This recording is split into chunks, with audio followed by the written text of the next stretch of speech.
Hi, everyone, and welcome to the Team Bayayi YouTube channel. Yeah. Hi, everyone. Welcome to the Team Bayayi YouTube channel. My name is Afuabayayi, and we are talking about all things homeschooling. So that's what the current series is all about. And I've had the pleasure of being able to interview different homeschooling mums and different homeschooling couples within my community. And it's been really enlightening, bringing a different perspective and bringing some education regarding homeschooling to the wider world, I guess, to our network and to our community through the Team Bayayi platform. And so I've really enjoyed these lives because I've actually personally learned so much from listening to other parents who homeschool. And I think as well, what's been wonderful is that even parents that don't homeschool have been able to learn something new. They've been able to take something away that they can apply when it comes to their parenting and learning at home with their children. And so wherever you are on the spectrum, you absolutely can take value from this. And, you know, I'm really enjoying it, and I'm sure that you are going to enjoy this final interview of this series. So we've had 7 altogether, and for the first 4 were Instagram lives that we repurposed for our YouTube channel. So we are on Instagram. Do follow us at Team Bayayi. And the final 3 interviews, we went international. So first we went to Ghana, then we went to America. And for today, we are talking to a really, really sweet couple from Australia. So it's Beau and Isabel. I'm going to introduce them on shortly. They are a family that are in the ministry in Australia, and they're going to give us some insight regarding homeschooling over there. So if you are not subscribed to the channel, make sure that you do. Hit the subscribe button. And if you get value from this interview and this conversation, make sure that you hit the like button as well. If you are part of the replay team that are watching this on replay, because I know it's morning time here in the UK, but it's evening time in Australia. If you're part of the replay team, type in replay into the comment section so that we know who you are and we can show you some love. And throughout the conversation, if you have any questions, please feel free to ask those questions, type them in, and we'll by all means answer. So without further ado, I'm going to bring them on.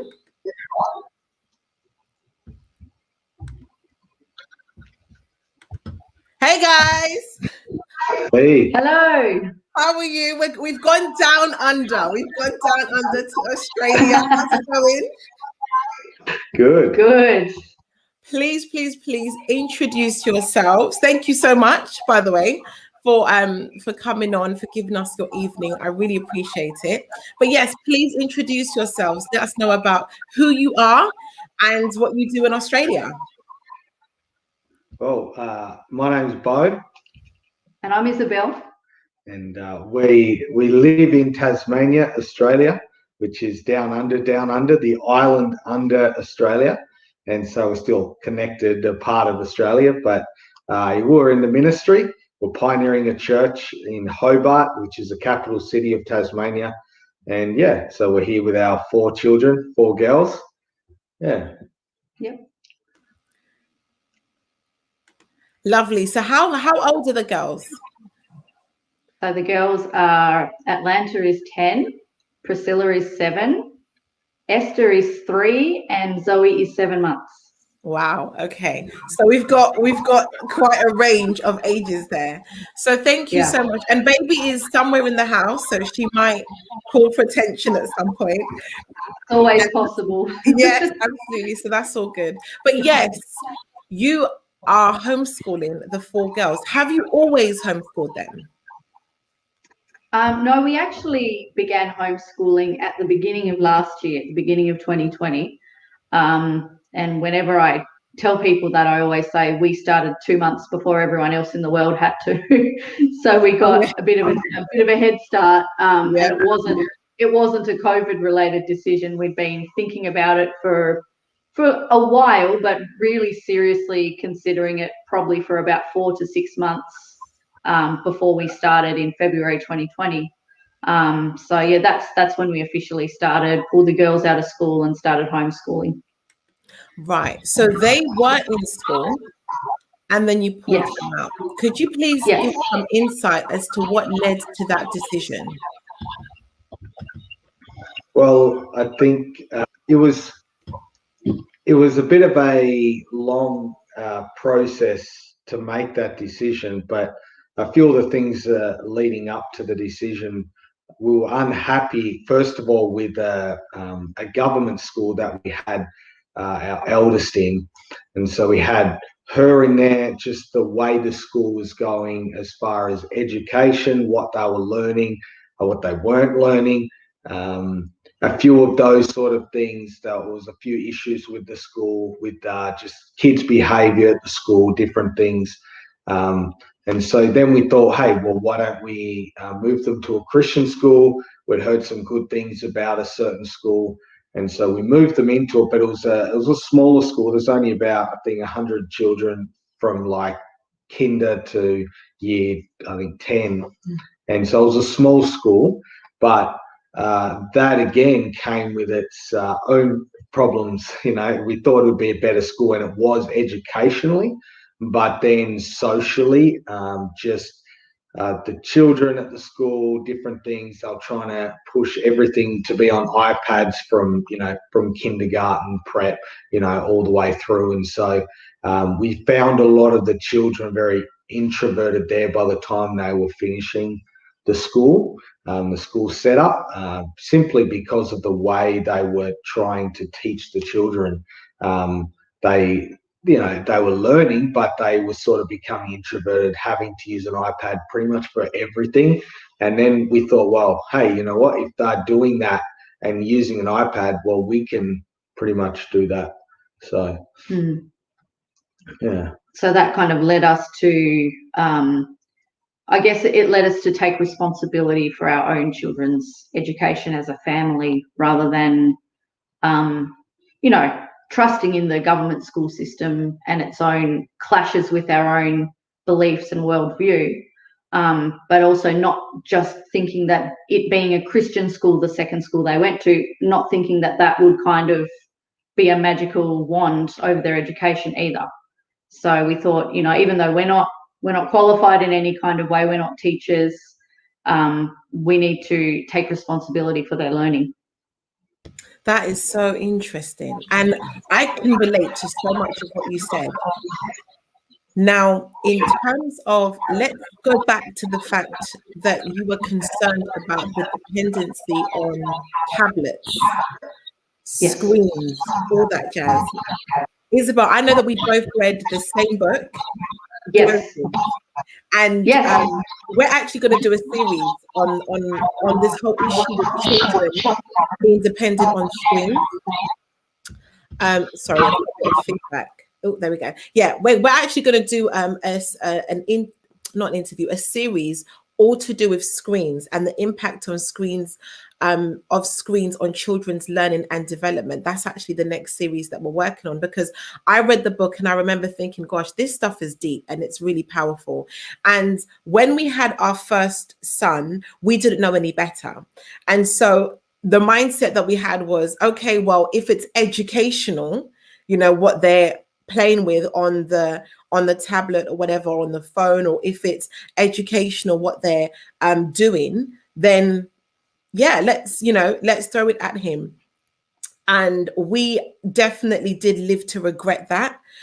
As time went on, we started to see the adverse effects. And when we began to do our research on this, it was like, oh my gosh. And when we had our second and third, and we made sure that they weren't as dependent on screens from the beginning, we saw such a difference. So to the point where we actually weaned off our first son. But even now, our first son whenever a screen is on, he gets intensely excited, more so than the other ones. But we've seen firsthand, the difference. And so could you give some more insight into that, like what you understand about screens and what your concerns are with that, and I guess how that is impacting parenting at the moment? Well, I think we sort of come to the realization a little bit that we were the same. With our first one, screens weren't sort of regulated at all. And even our second one, to a degree, she was early, probably 2 years old, and we're still sort of, we weren't that regulated. We'd sort of got a little bit more. Look, hey, this might not be that great for the children, just because you understand, the power of screens as an adult yourself. So we decided we needed to be a lot stricter on them with their screen time. And we noticed a difference in their behavior. We noticed a difference just in their ability to think for themselves, to be creative, to be imaginative, and that they were less moody. And so that was the first sort of step.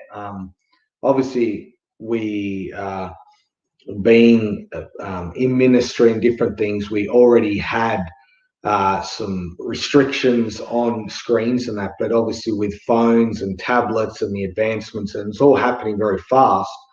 But we realized that the maturity level the children were at, they weren't able to regulate it themselves. And so in that sense, we were sort of throwing them into a world of addiction that they had no ability to understand, to be mature enough to realize what was going on. They just are driven by the reward-based system that screens have most of the time. And so, yeah, I think from reading the Glow Kids book that you mentioned previously, just some of the science that backs that up, just some of the studies that have been done on the actual brain development of children. It's a bit ominous to kind of look at that and think it's harmless for them to watch something on a screen or play a game, for hours and hours on end, because it's educational. As you mentioned also, that can be very detrimental, just because their brain, it's kind of like similar to an addictive substance in a child's brain, having too much screen time. And we're not zero screen here. Like, we do allow the children to watch certain things, but we definitely are very, very selective in the content, and also we're very restrictive in the amount of time that they're allowed to do that. They have to watch the clock, we watch the clock, and we make sure that that is not something that they say, oh, just one more, because they will try. They'll try with that. And and we notice that if they're starting to, watch a little bit more, like, educational stuff, just the stuff that's available, the content now is so geared at keeping a kid's attention. It's so flashy. There's so many colors and lights and sounds that you just think this can't be good. Like, and you do see that in their behavior. My 3-year-old, who doesn't watch a lot of screens at all, but like sometimes it's too much for her. She just can't even handle it. And so we've noticed that in the last few years, since we've made the decision to kind of really be restrictive on it, that the content is just, because it has to compete with, so many other things, that it's just unhealthy for them to spend, we probably have about a 20-minute, 30-minute window, and then that's it.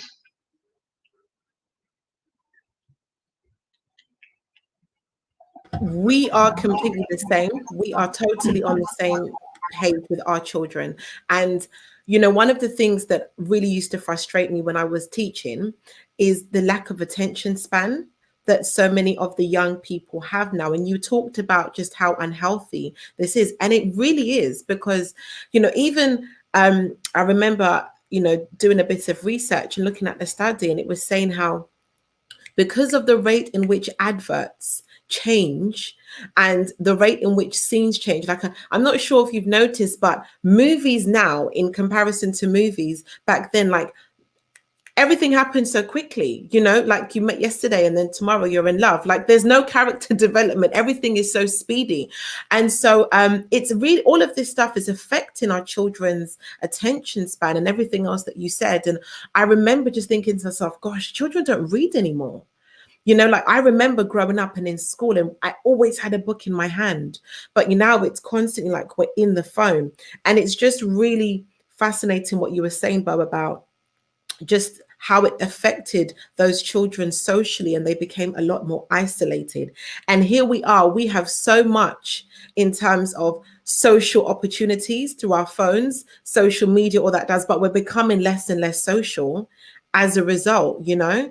And what you were saying about just the maturity and so on, that resonated with me so much, because all of the interaction with people, all of these communication skills, they develop us socially, they develop our maturity.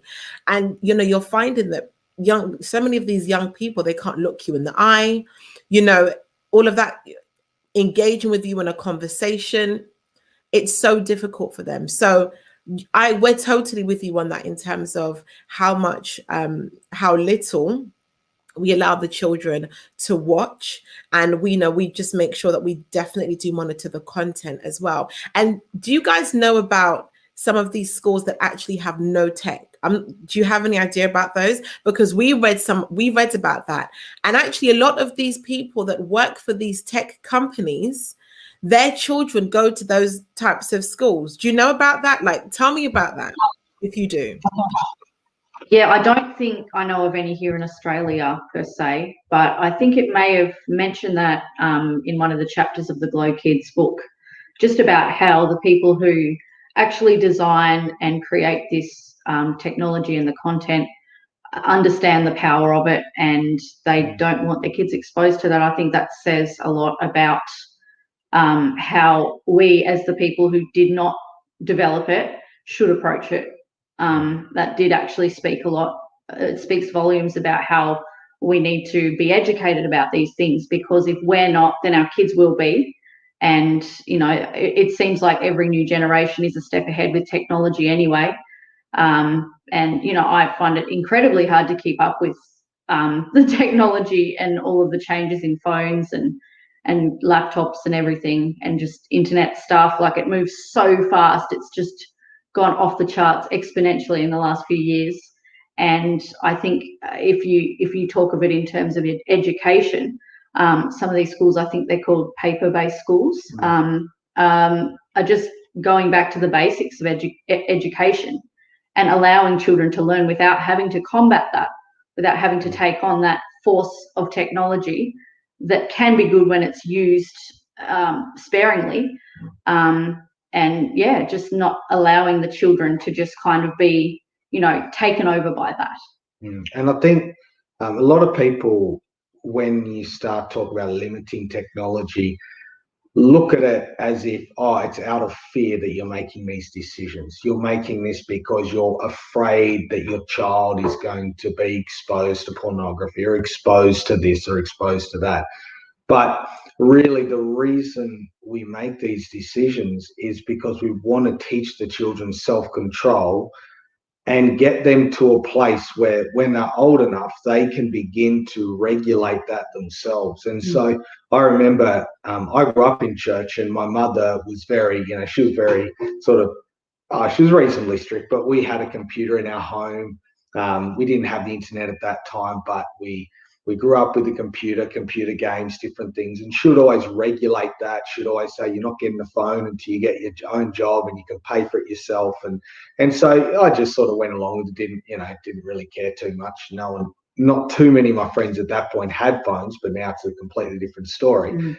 But I remember getting out of high school and getting my first job, and I was working my first job. I didn't have a phone. I was living with one of my friends at the church and his mother at the time, because my parents were out pioneering, and I was going to work. I was riding my bike, all these sorts of things. And one of the guys was always trying to contact me, and he'd have to ring the home phone and leave a message. And he's like, oh, why don't you have a phone? And I said, oh, I don't really need one. I have no need for it. I was still living a pretty simple life.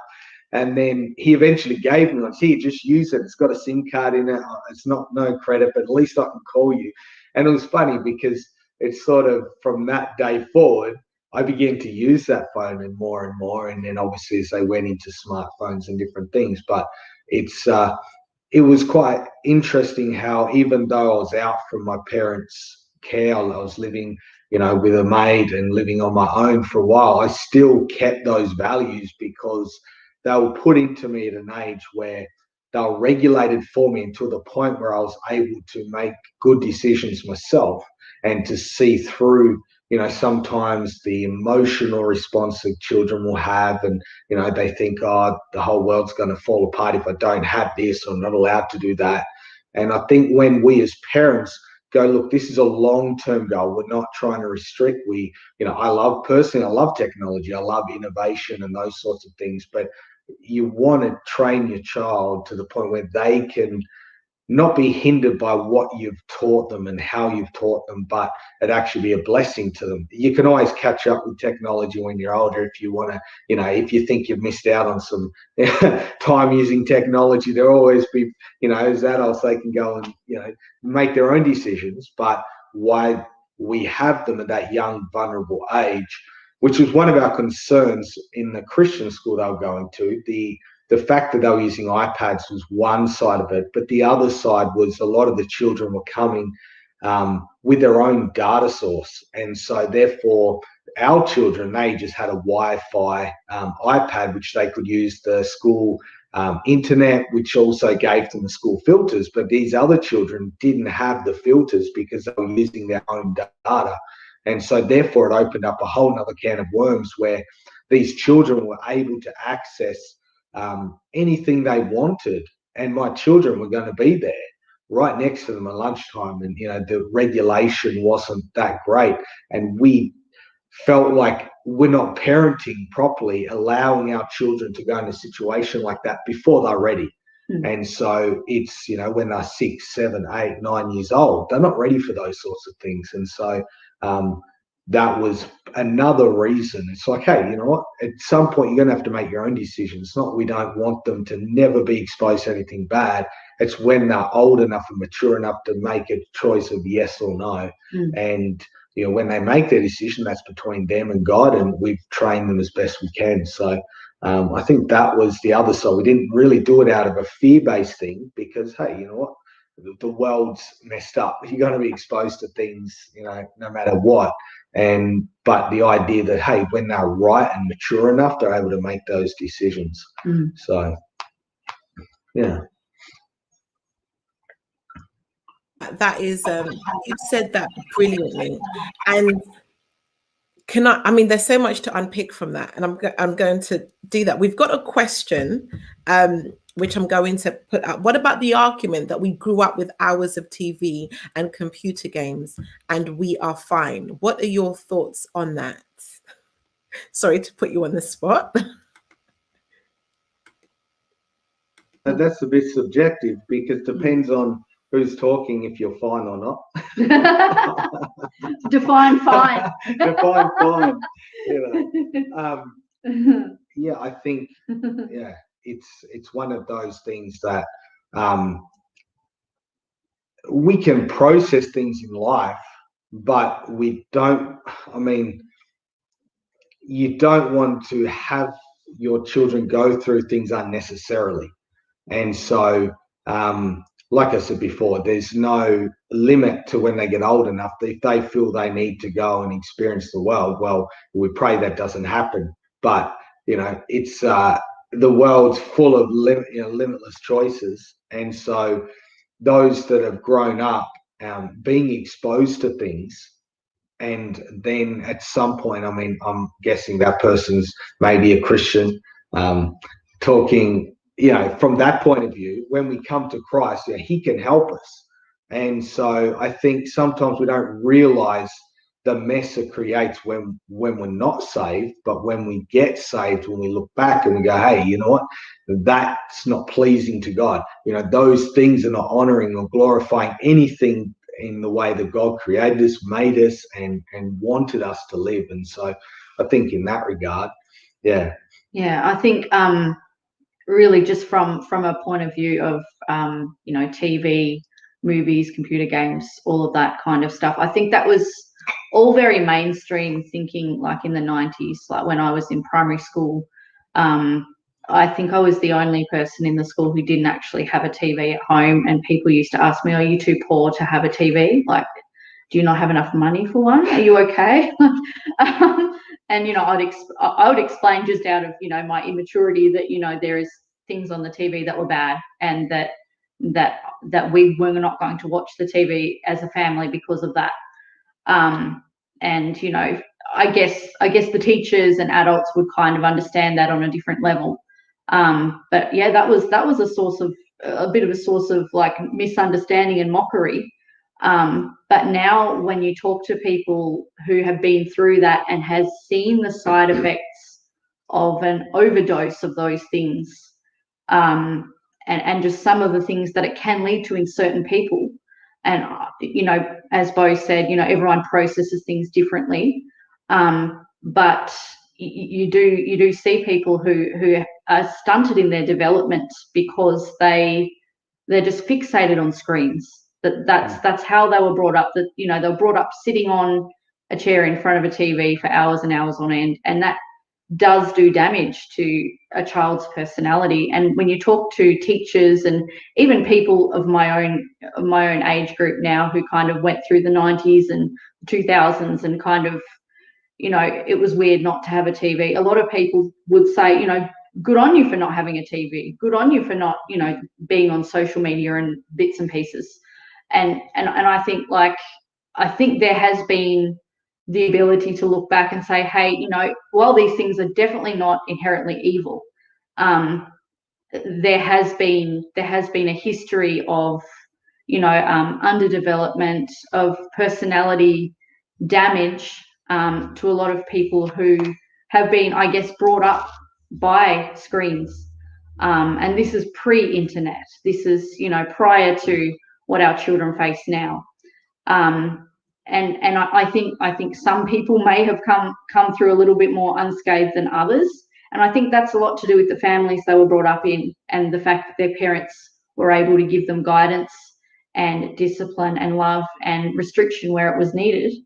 But I just personally, I can't see, like in the friend groups that I had at school, in high school, it was, the ones who were always watching movies, that were always talking. It was like, haven't you got anything better to do with your life? Like, it was like there was this void in their life and they filled it up with that. And I was able to kind of look at that from the outside, and see that it did actually do quite a lot of damage to some people. And so that's my perspective on it, that having not lived a life like that and grown up watching lots of TV and movies and whatnot. I think like I gave you an off-the-cuff answer, but now just sitting here thinking about it. I think really, I mean, all those things we've said are sort of, there's validity in a lot of those things. But really looking from a perspective of someone who's saved, someone who's living for God, the real reason we don't want our kids involved in a lot of screens, especially with the content consuming side of screens, it's more about what it does to us as a person, in order to I think it builds up things in our lives that cause us to become numb to the conviction of the Holy Spirit. And so it really desensitizes us to sin. It causes us to think that these things are okay. It exposes us to sin. And therefore, I think when you have a lot of that, it's why it's you look at people that are consuming so much media, they are becoming what they're consuming. And so therefore what they're taking in, they're either believing, because the speed of it nowadays is so fast that you don't have time to process, is that right or is that wrong? You don't have a chance to test it against truth. And so the speed and the volume of which media is consumed, I mean, back in the day when it was just straight, 4 channels on the TV, and that was about it. You have to go and get your VHS and stick it in, and go down to the store and hire a movie. It took longer. There was less time and less consuming of all that stuff. But it's still, the reality was that as you watch, as you consume that, it's desensitizing you to sin. You're seeing sin on the screen. You're hearing things that are blasphemous. You're seeing things that are ungodly and against, and even world views, probably more importantly, the world view of the world is being portrayed in media. And so as people consume that, they become desensitized to God, become desensitized to sin. So much so when they see other people, instead of going, this world needs Christ, they look at other people and go, they're not that bad, because, hey, you're agreeing with stuff you've been watching. You've been allowing yourself to watch stuff. And so I think that would be more of the effect. And just like in the Bible, with the Old Testament, and where God says, go and wipe out a lot of these other nations, it was because of their idolatry. They were serving other gods. And as they begin to view that and see that, it would get on them. And they'll go, hey, you know what, maybe not so bad. They're normal people, and forget to judge sin and forget to go, you know what, I need to live right for God. And so I think that's probably a big and a major factor in that in our lives. All these other things, scientific facts and all that, they back up what the Word of God says to do, focus, on, clean things and pure things, And yeah, I would think that is probably more a thought out answer. So there you go. That is brilliant. That is absolutely brilliant. You guys took us to church, and I love it because the depth of that was just so, it was so wonderful. And I think so many things were going through my mind in terms of what you were saying, just as, especially with regards, how when children are young, it's our responsibility to make sure that we are protecting them from so much, because they're not as able to govern themselves. And, the classic example that you gave, for example, with pornography. So you would have, a child who's perhaps at school, you were saying, and, their friends don't necessarily have the same filters that your children do. They see something, and that can open a door for the rest of their life. That can open an addiction, a pathway to an addiction that remains there, through to adulthood, and can have all kinds of other effects and impacts on, intimacy when they do get married and that kind of thing. So, this stuff is really important for us to think about. And I think one of the beauties of homeschooling is that you are able to have as much control and you can monitor, as much as you feel is necessary for your children and your household. And when it comes to, like yourselves, as we are, we're not strictly no screens. Yes, we do allow them to have some time to be able to watch stuff, and it can actually be complementary to some of what they learn as well. But at the same time, there is a great measure of control over that, in terms of we're not allowing them to just, the whole day, and all the effects that can bring. And you said something brilliant, Isabel. You said, haven't you got anything better to do? And you know what? This issue of screens consuming time, this is one of the biggest issues. How much time it can just take. You're talking about people that will binge on Netflix, back to back to back, or, even, for example, with myself, even if I'm on Instagram and I'm scrolling, oh my gosh, the amount of time that can go by if I'm not careful, if I'm not conscious of it. So if I, as an adult, can fall prey to that and can have issues with that, what more children, and if I, as an adult, can be aware of how addicted I can be to my phone, what more a child? And so, you guys have really unpicked so much there, and I'm really, really grateful for that. So yes, I hope you guys are having, a lot of food for thought with all of this, because, this stuff is deep. And so you've given us a lot of insight into some of the issues that kind of led you to arrive to your decision with homeschooling. But how was that received? What is the homeschooling scene like in Australia? Like, did people think you were crazy? Like, what was the response from family, friends, your community? Like, tell me about that, because I'm really interested to know how homeschooling is in Australia. The last live that we did was with an American couple, David and Raquel.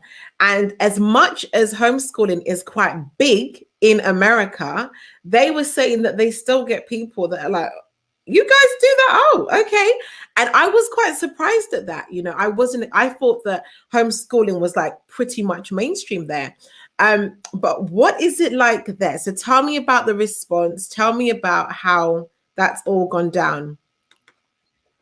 Yeah, well, the timing of when we started homeschooling was interesting.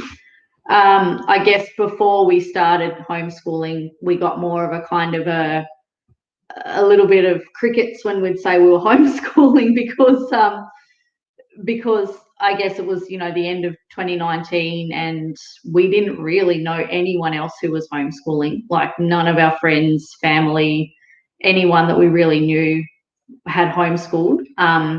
The last person I talked to who homeschooled their kids was kind of an alternative midwife that I had in 2013 who said she homeschooled her kids because she doesn't like institutions. And so, you know, a bit of a hippie vibe with her reason for homeschooling. It was all very natural and alternative. So, I mean, here in Tasmania, we are, I think we are the second smallest state of Australia, smallest in terms of population. I knew nothing about people who homeschooled here in Tasmania. We are isolated from the rest of the country. So I don't think there was many at that time, at the end of 2019. I don't think there was very many homeschoolers that, you know, there weren't many homeschoolers here in Tasmania that I had ever heard of. And so it was a bit of an eye-opener, like telling friends and family. It was generally very well received within our friends and family because we would have discussions with them about the school system, and we'd be in discussions with them about how, you know, we wanted to take responsibility. And I think it was generally well received for those reasons because they know us and they know that we wanted to do what's best for our children. But I think even a few years ago, like 10, 15 years ago, it was only like a handful of Christian, like hardcore Christian families in Australia that were homeschooling. And in the last, I was reading some statistics actually today, in the last 6 to 7 years, it has grown exponentially. Like there's been a huge influx of homeschoolers. And then again in 2020, there was a lot of families who, you know, had to homeschool because of lockdown and restrictions and everything. And they have now decided that they want to keep homeschooling. And so I think the timing of when we began was like an open door for us. It was like, you know, we've jumped on something that is already a moving train, and a lot of people have started to see that it is a viable option. It is legitimate, and it's not just something alternative that people, you know, out in the countryside do with their children to keep them isolated from society. Because I definitely kind of had those thoughts when I thought of homeschooling only a year or two ago. But it's not like that at all. And I think a lot of people here in Australia, although it probably isn't as popular as in the USA, a lot of people are starting to see it as a real, you know, legitimate choice. And that's what I've encountered. I don't know about you when you tell people that the kids are homeschooled. Yeah, I think people just the initial you know, response you'll get is, oh, okay. Like, yeah, they're just a bit perplexed. Why would you want to do that? You know, like, what's wrong with the school system? And I mean, that was coming often from people who weren't Christians, but people that we knew that, you know, we'd say, hey, we're going to homeschool. Oh, okay. They knew we were Christians, so automatically we're already weird anyway. So it's like, you know, oh, well, that just adds to your weirdness a bit. But I think the homeschooling idea here in Australia is still very much, until COVID, was pretty much your kids will turn out weird and, and not be socialized. And so that's obviously the number one thing that people would always say, and it's the common argument. And we hadn't really given it any thought, except that no one we'd ever known had done it. And we're just like, you end up probably a bit strange. And so, hey, it's probably not, just can't even contemplate that until we had our own struggles with the school system. And we listened to a homeschooling seminar that we listened to, and that really changed our mind on, hey, maybe the weirdness thing was how people used to do it, or maybe when people first started doing it or were trying to do it, that's what they would pretty much try and bring school home and just do school at home. But the idea of homeschooling is really not bringing school home. It's about being intentional as parents to allow your children to learn and to use their intuition and their drive to want to learn about things, and really shape that and really bring them through to the place where they can be adults making good decisions. And a lot of the time, I mean, I look back at my schooling, and most after you learn your basics up to year 6 here in Australia, you go to high school, you start to learn a few different things, but majority of it is just either repetition or it's drawn out so long that you're not really learning that much. And so we did test it for our school holidays. Before, we'd used one of the school holidays in 2019, and Isabel decided she was going to do that and to test it out for a couple of weeks. And we asked the kids, we said, hey, what do you think? And we got their feedback, and they loved it. And so we said, hey, would you like mum to be your teacher full time? And they jumped at it. And and so that was one of the things that sort of helped us to make that decision. But people's reaction generally up until this year was, it wasn't like negative. It was just like they couldn't understand, because to them, they probably weren't being intentional as parents in much. They just let, you just do what everyone else does. And you follow the crowd and follow the pack, and and that's what you get. You get the same results as everyone gets. And so we wanted to go, what, we don't have a guaranteed outcome, but we're going to be intentional, because that's God's command to us, and to raise up our children. And I think no matter if you're in the school system or you're homeschooling, if you're an intentional parent, your kids will do well, and not necessarily all stay saved and all be great successful in the terms of economic reasons and that. But just I think if you're an intentional parent and you fulfill and obey what God has called you to do, I think you can leave the results to Him. And that was lovely. That was really that was very, very beautifully put. And I think in terms of what you were saying about the hardcore Christians that used to be the only ones that you knew of that homeschooled, can I just ask, what do you think then about the perception that this isn't good, because we know what we're doing is we're bubble wrapping our children, and we're keeping them from the realities of the world and all that kind of stuff? What are your thoughts on that? What is your kind of take on that kind of thing? Because that is a perception that people have of those of us that choose to do this, and that's not the real world, it's not reality type of thing. So what's your thoughts on that? That is definitely something that I always thought when I thought of homeschooling. I always thought, I had that perception myself. I always thought, kids have to be in school because they need to know what the world's like, because, we are in the world. We're not of the world as Christians, but we are in the world. So we can't remove ourselves from that. And so both of us, went all the way through the schooling system. I went to a very small private school when I was in primary school up to the age of 11. And then from that age up until I was 15, I was in a large public high school with 700 to 800 children, and it was culture shock.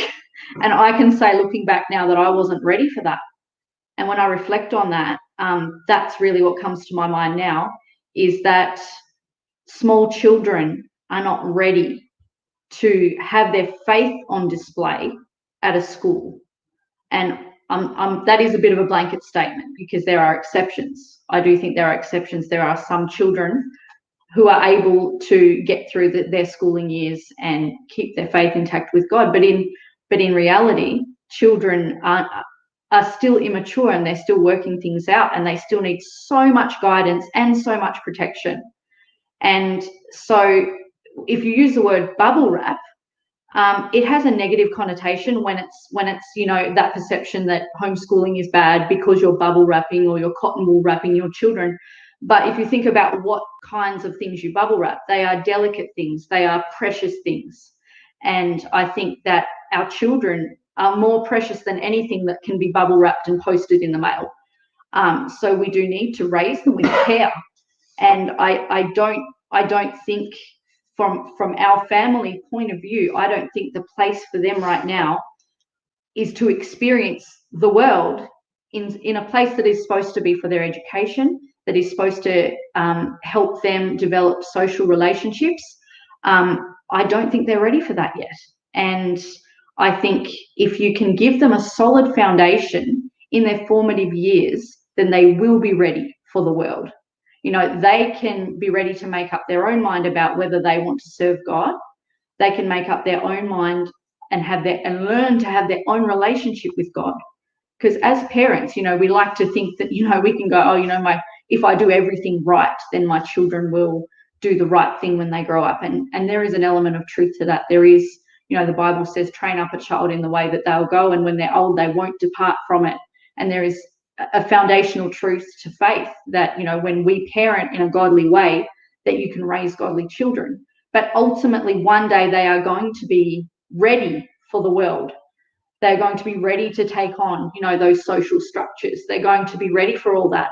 And I don't think the school is the place for them to figure that out. I don't believe that they should be thrown in at the deep end simply because they need to feel the pressure of the world. I think that's something that we need to be careful as parents, that we take time to let them develop, because it can have a detrimental effect the other way. There's bullying, there's peer pressure, there's a lot of things that people will eventually face, in a workplace as an adult. But for them to face that so young, and especially with social media and technology thrown into that as a method of bullying and a method of peer pressure, I personally think the bubble wrapping can be a good thing, so long as we socialize as a family, so long as we integrate in society as a family, rather than off you go hang out with 25 children and one adult in the room. I think that preparing them for life in their younger years is going to help them to navigate the world later on. I think the socialization factor is a bit of a myth, in my opinion. I mean, for centuries, most children never went to school, and then all of a sudden, from a Christian charity standpoint, they begin, especially in the Western world, I'm talking about, they begin to do education outside of the home because of people too poor and uneducated. They wanted them to learn the Bible. Like, that was the whole reason. So the whole education focus was to learn about God. And so now the school system's been taken over by the government, and the government now has people pushing agendas through it by the people that give them money and all that side of things. So the socialization factor, many studies have been done. Kids are socialized by the time they're 4. And so a kid either is going to be socialized correctly or not by the time they're 4. And so that's before they even get to school. And so one of the things when they go to school, they're not really, they're being socialized, but they're being socialized by immature kids in an environment of sin, And for me, the tipping point is always when the good and the bad, and the good become very minimal, you know, when you send them to school and the good things that are coming out are very minimal, and the bad, or the things you're trying to undo every day, are becoming so immense that what's the point of sending them to school when you're having to undo everything that they're learning, or that they've been taught, or that they've seen, or they've heard, or because they're mimicking immature people. And so when they're in the home, they're around a godly example. And the Bible's full about people being a godly example. And the socialization factor is you're teaching them how to be mature. That, hey, the myth of, 13-year-old, you have to go and just be a teenager and be rebellious. That's a worldview. And so that's what the world thinks is normal. And so, but biblically, that's not normal. Normal is you raise up a child, and when they become a teenager, begin to form into that person. And so as you're training them, as you're teaching them, you're forming them to be mature adults, not to act like immature kids. And it's no wonder when they're 13 or 14, they act like idiots, because they're around them all day.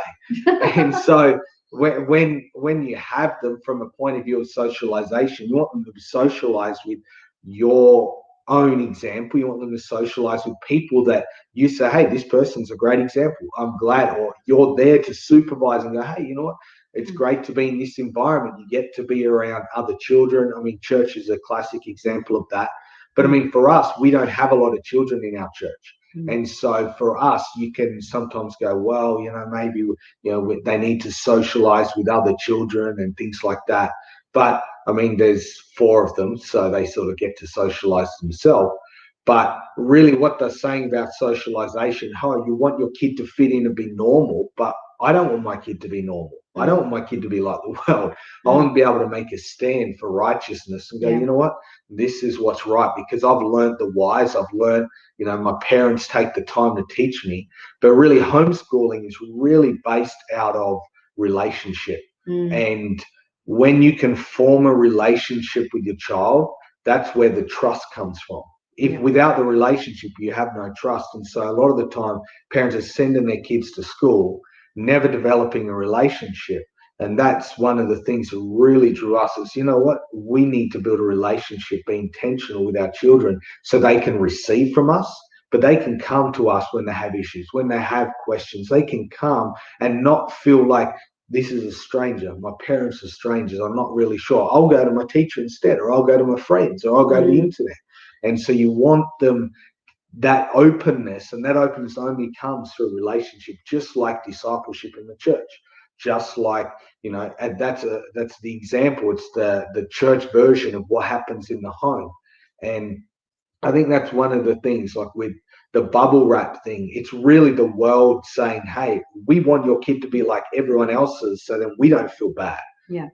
We want you to act like us, so we don't feel out of place and awkward. And so one of my big concerns, though, is with that is I want my children to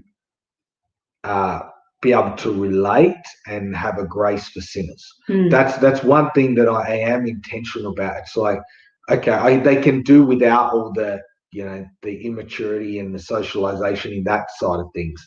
But what I'm conscious, whenever they speak something, look at them, and we'll be out on outreach, or we'll be out going to the supermarket, and they'll point out someone, and it's because of their sin or because of where sin has taken them. I am very conscious, say, hey, wait a minute, God loves them. That we have the ability to be like that. If we turn our back on God, if we give in to sin, we can be like that. And to not allow them to grow up in the protection of not ever seeing sin and the grace of God and the love of God he has for ordinary people, that we're not better because we separated ourselves, or we separated ourselves to be more effective, that when we go to them, we can say, hey, we can help you. Instead of becoming like them and never being able to help them because we've become like them.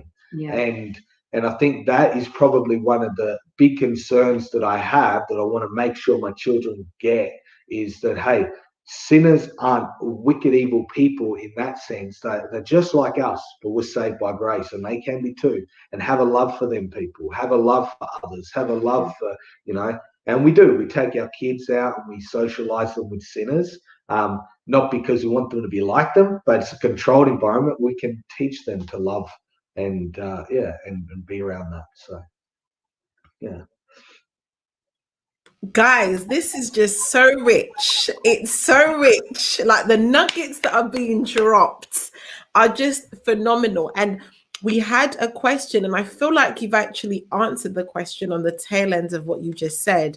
And the question was, what of the argument that we need Christ-like examples even in secular schools so that the unchurched can see what light looks like? I do feel that you've actually kind of answered that in the tail end of what you said, but is there anything more that you wanted to add, or? Oh, yeah, I would say there is an element of that there is a truth to that. I see where people come from in that, because these schools are full of potential, in the way that they can come to know Christ. Even in many of our churches, kids have been saved at 13, 14, 15, come in and been radically saved. Their friends come out, and it starts a movement in churches. There's many of them, even here in Australia and New Zealand, that I've seen that happen. And there is a truth to that. But I would say that really comes down to the parent and the personality of the child.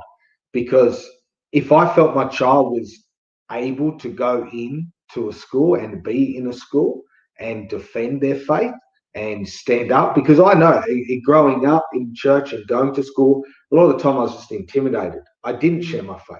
And in fact, it made me feel worse because I didn't stand up. There were times, every now and again I would try and witness, but I wasn't bold. There was none of that. And a lot of kids that go to church don't have a relationship with God. So to expect them to somehow be, the one that's going to go in there. But I wouldn't be against if my child, and I felt they were mature enough to go in and they said, hey, I want to go to school, and they had a passion for God, they're living for God. I go, no problem, because I know that Christ in them is able to overcome the world when they're ready. But if they go in there and the intimidation and the fear and all of that, and I don't think that they would be ready, I wouldn't send them to school. But I think there's a valid argument for that. But I wouldn't just blanket statement that. I wouldn't just go, hey, we need to send all our kids to school because there's sinners at school. But you don't send everyone to the nightclub because there's sinners in the nightclub. You don't send, your kids to certain areas and places just because there's sinners there. There's sinners everywhere next door to us. Down the street from us. There's sinners everywhere. And when you set the example to go, you know what, we're going to witness, we're going to share the gospel wherever we are, doing whatever we do. I think that's a great example, because they will come into contact. Our kids play sport, they do different things. They will come in contact with sinners and with sinners' kids, and we want them to be able to share their faith when they are actually saved and on fire for God. And so, but I wouldn't be against them if they wanted to go in and I felt they were mature enough.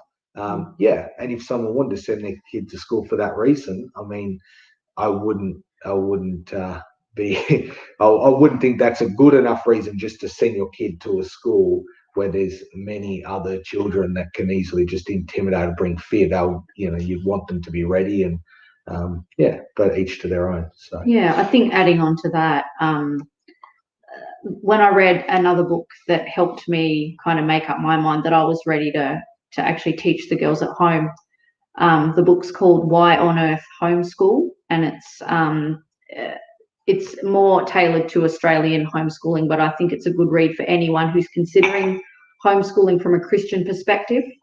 There was a section in that book that spoke about that argument that children, need to be in government schools and schools that are secular in order to bring light to the world. And there was just that argument kind of that I alluded to before, that, the children have to be firm enough in their own relationship with God to be able to bring that to people. And I understand that children, even when they're not, ready to stand up and witness and, apologetics and all of that stuff. They can simply say a few words, and another one of their friends might listen and plan to see for later on in the future. And I know that has happened. Like for me personally, I have one friend in particular from high school that I witnessed to when I was in year 9, about 14 years old, and I'm still in contact with her, and I've been able to witness to her again and help her get a perspective on certain things that have happened in her life since then. And at the time, it was very intimidating to be able to stand up and talk to a friend about Jesus, and there was a lot of mockery, there was a lot of laughing, but there was this one friend who would just sit there and quietly think about it, and now I have great favor with her. So from my own personal experience, at a time when I was 14 years old, I was ready at that time. Does that mean that every 14-year-old is ready? Maybe not, but I would say for primary school, to send your children to school simply to be the light of the world is a little bit, it's a case-by-case thing. You have to know your children. You would have to know if they're ready for that.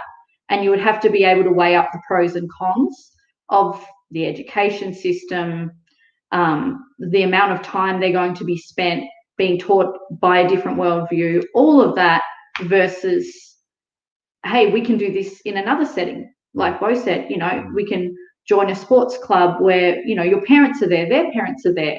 You can go and visit the next door neighbours. There's a lot of ways that kids can still get a chance to be the light of the world.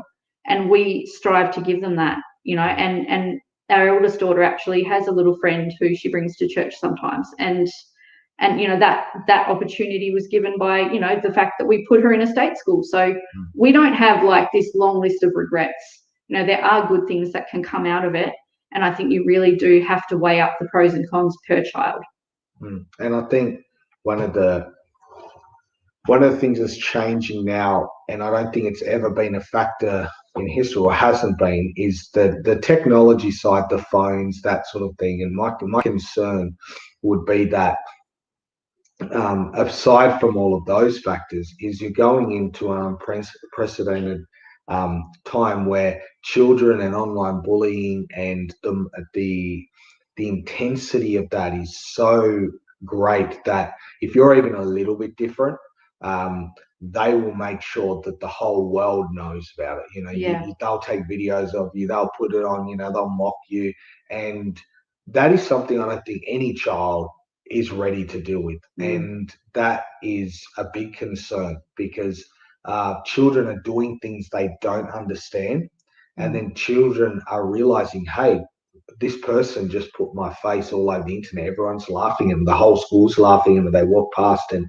it moves at such a speed where people think, that was a non-issue, and move on and bully the next person, but that person has still got to deal with that. And there's no, the regulation hasn't caught up, and so kids are able to do anything, in that sort of bullying form, and it's too late. Like by the once it's gone online, it's online, and every kid sees it, and all of that side of it. For me, that is probably one of the biggest concerns about not just for Christian kids, but for any child to have to go through that and not be able to process, not understand that, hey, children are some of the most wicked people on planet Earth, that they're cruel and unkind, and now they have these adult technologies that are really should be managed by adults, which even adults can't even manage themselves.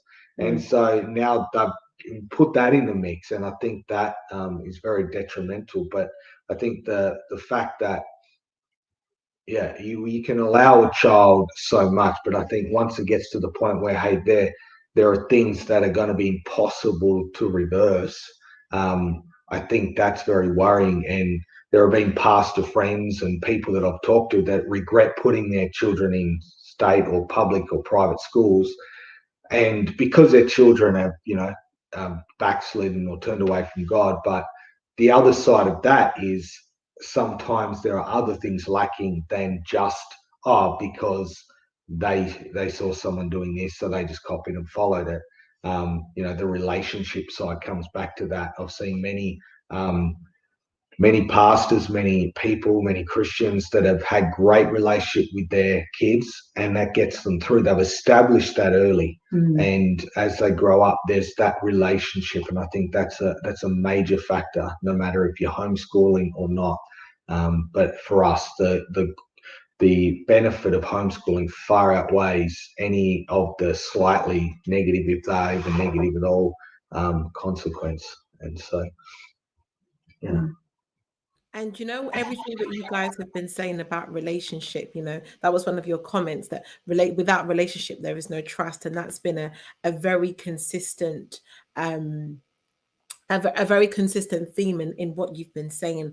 I can relate to that because I used to teach, and I used to teach in a secondary school, and it was a secondary school in sixth form, and I had that relationship with so many of my students whereby, you know, they're sharing really, really deep things with me that their parents had no clue about. And, you know, it was heartbreaking in some of those situations to know that, oh my gosh, you know, this young girl has, you know, this young woman has gone through this or is going through this, and you know, her parent has just no idea, and some of these things could have ramifications and effects for years to come, you know. And so it's really so important for us to really invest in that, as you are rightly saying, that relationship with us, you know, our children, where they know that they can come to us during the time of need, and where we can really be you know, a reference point for them. I remember reading a book on parenting, and one of the profound things that it said was that you know that you have parented well when your children are adults and they come to you for advice, and they come to you for, you know, guidance on certain things, because that tells you that they see you as a role model. You know, they value the decisions that you've made in your life and the input that you've had. And I thought that was so profound. And so, yeah, everything that you're saying, I'm like clicking fingers. Do you guys do that in Australia? Do you like, no? Okay. All right, let me just, well, let me unmute you. Hold on. Let me unmute you. I'm having to mute while I'm talking because that's right. We keep still in Tasmania, particularly. We just sit still. yeah, fair enough. I'm having to mute like the mics when one person is speaking, guys, just because of the feedback. So it's just, that's why I'm being a bit slow on the tech side of things. But yeah, so like we have these poetry. It's an American thing, to be honest, that the British have copied. But like we have like these poetry nights, and then like when they say something that you're thinking, oh, that's deep, like you click your fingers. So it was like an alternative to like clapping. But yeah, I'm clicking my fingers all the way at some of the stuff that you guys are saying. Honestly, it's deep. And I wanted to pick up, oh my gosh, like we're already over time, like this is just so rich, but I'm gonna try and wrap it up. But I had a couple more questions, because one of the things that you said, Beau, is that you had the conversation with the children about, okay, would you like your mum to also be a teacher? And they were like, yes. And it's interesting. I want you to kind of unpick that a bit, because one of the comments that I get a lot from people, or one of the things that I see a lot from people is, you know, you can't be mum and teacher at the same time. And that seemed to be quite a common thing with the lockdown, actually, and a lot of the parents that were homeschooling that hated it. and the reason why you hated it, can I just put a disclaimer, is because that was not homeschooling. Okay, there, I've said it, I've got it off my chest. So yeah, clicking the girl, come on, guys. It was not homeschooling. Okay, let me just go on a rant very quickly before I pass on. So guys, that was not homeschooling, because you were being given material that you had to then facilitate, and most of it was like by screen, as we've been talking about. And you know, you weren't able to kind of access a lot of the facilities that you would usually, like that we do usually, the sports facilities. Some of our children, they go to classes with other children and that type of thing. So it was not homeschooling. You had very little control over the content that your children were learning, all that jazz. Okay, so that was not homeschooling. It was home learning. okay, in very unique and stressful circumstances, especially if you're having to like work from home and it's not work that you are having control over. You're working for an employee who's kind of determining what you're doing, when you're doing it, and so on and so forth. So that was not homeschooling. But anyway, one of the comments that I heard a lot was, gosh, you can't be mum and be teacher at the same time. I beg to differ, but I want to hear their thoughts on it. So I'm going to like pass the mic now. What do you think, guys? Well, yeah, I think when we asked the girls and they trialed it for the 2 weeks, one of the reasons they were so excited that Isabel was going to be their teacher was because they didn't have to deal with all the other trash that they were dealing with at school. You know, like sometimes they come home, there was some other, one of the girls come home and their friend didn't want to be their friend anymore. And then the next day they come home and, hey, this person said this, or they come home and, hey, I didn't do very well in my learning, or, these different things that they were having to deal with every day.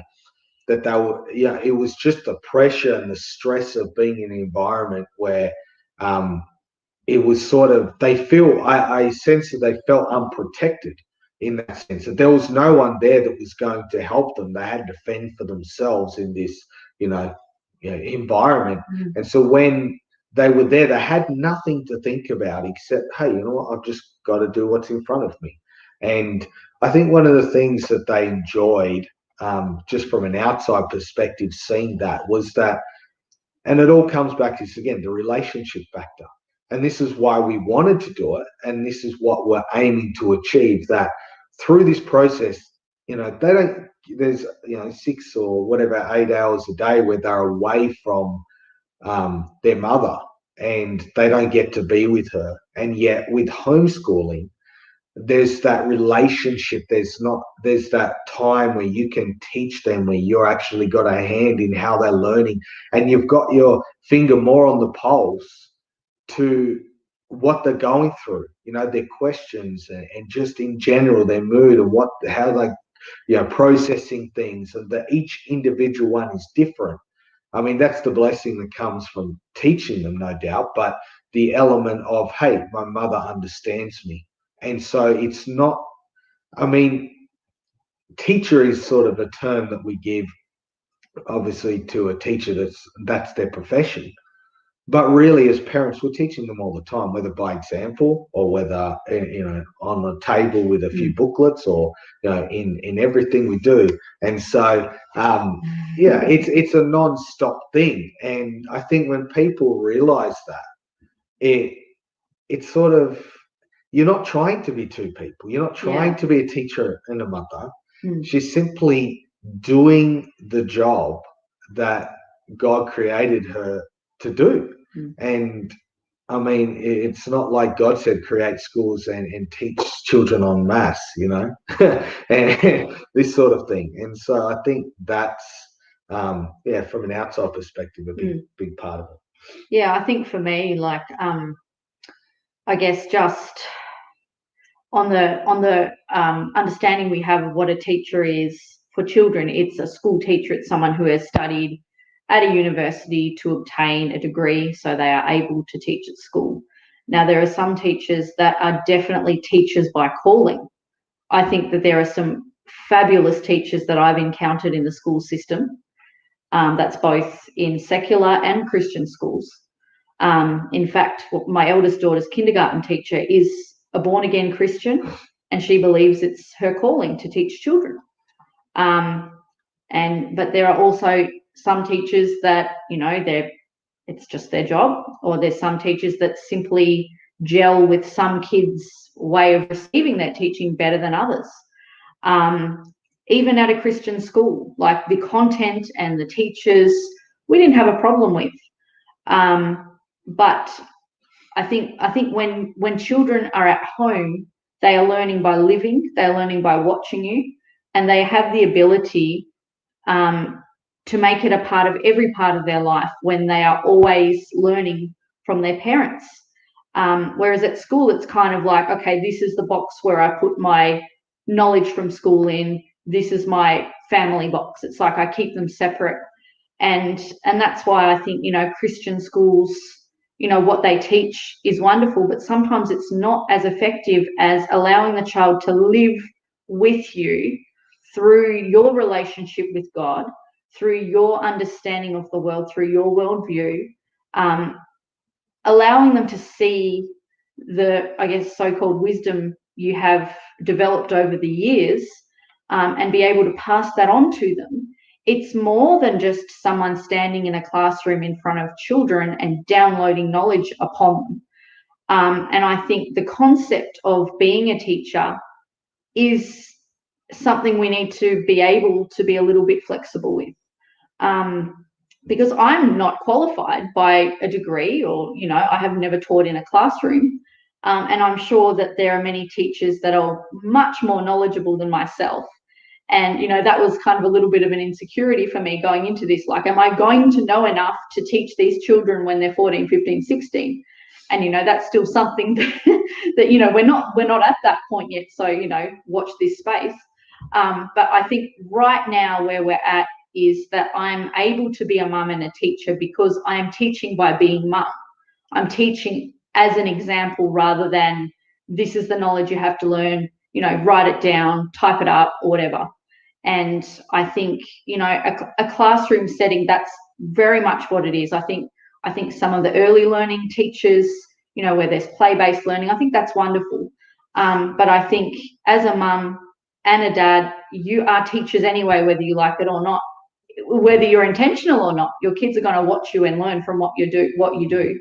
And so me taking on the role of actually educating them was a serious responsibility that I had anyway, but I only started to take a lot more seriously and a lot more intentionally when we started homeschooling. I think that's why a lot of people are willing to send their children to a government, a public or private school, because they know who they are. And they go, you know what, I'd prefer my child didn't learn who I am.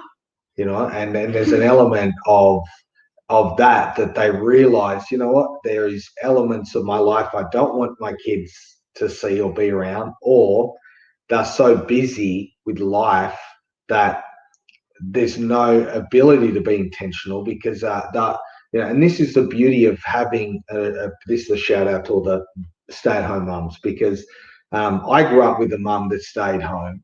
And when we walked in the door after school, she was there and she had the time to look at us and be able to go, what's the matter? Or, are you okay? And to have that time, and she's been at home all day, doing the housework, doing the grocery shopping, all that. But when we come home, she was there able to look at us and go, are you okay? And you're not acting the same as you do every other day. And whereas parents now who are both working, the kids just go home, they beat the parents home, they sometimes put something on for dinner, or they'll just wait. The parents come home, it's rush, and they've got to go out again. And it's become so busy, they don't have time to build that relationship and to really take time to see what their child's going through. And that's the beauty of having someone at home teaching the children that every moment of every day they're able to read them and able to go, you know what, something's not right, something's up, we can have a chat, or they can come to you, and that's a great blessing to be able to have, like Isabel at home with our children, and being able to give them that opportunity, which a lot of children, especially broken homes and different things, they don't ever get to build a relationship. They don't ever get to have someone to go to, and especially not someone who would take all day teaching them, and spending time and making sure they're learning things that, and yeah.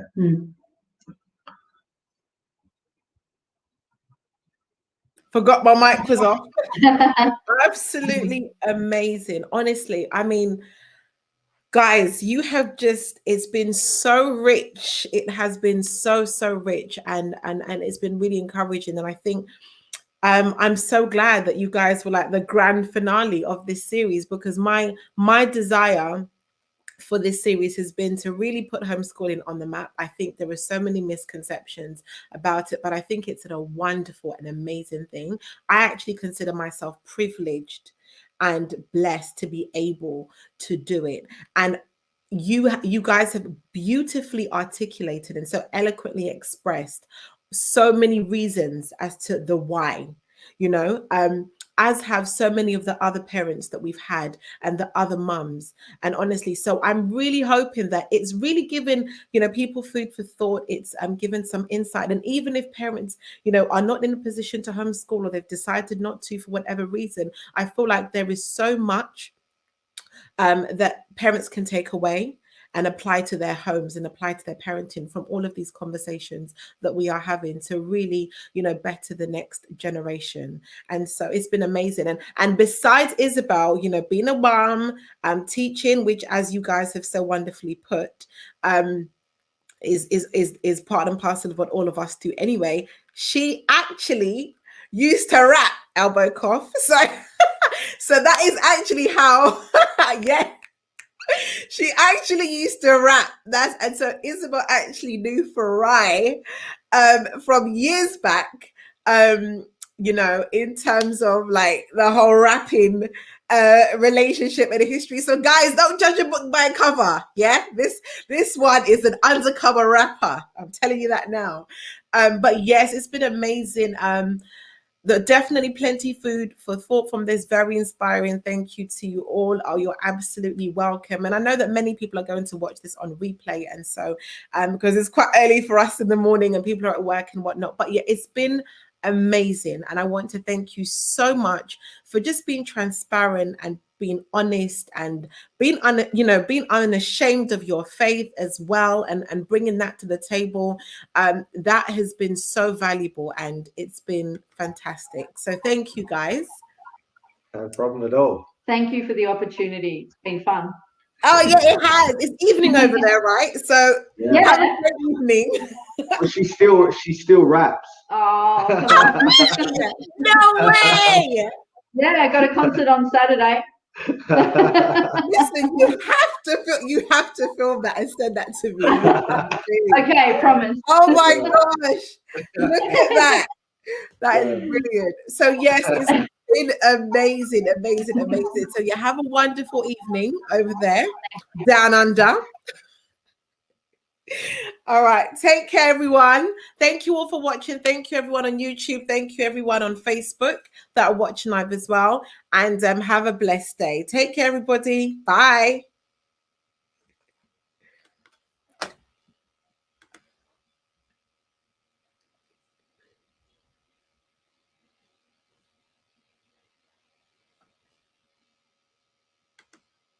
Oh, has it not ended? I don't think it's ended.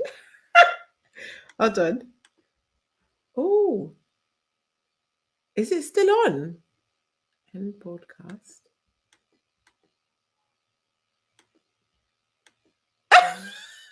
I don't think it's ending. Can someone put in the comments box if it's actually, is it still on? Is it still live? I don't think, is it still live? It's not letting me in. They don't want us to go. That's so funny. I'm gonna be here all night. I know, right? I'm just gonna have to shut it down. Like, I'm just gonna have to shut down the laptop. Okay. Bye, everyone. Come on, That's funny as.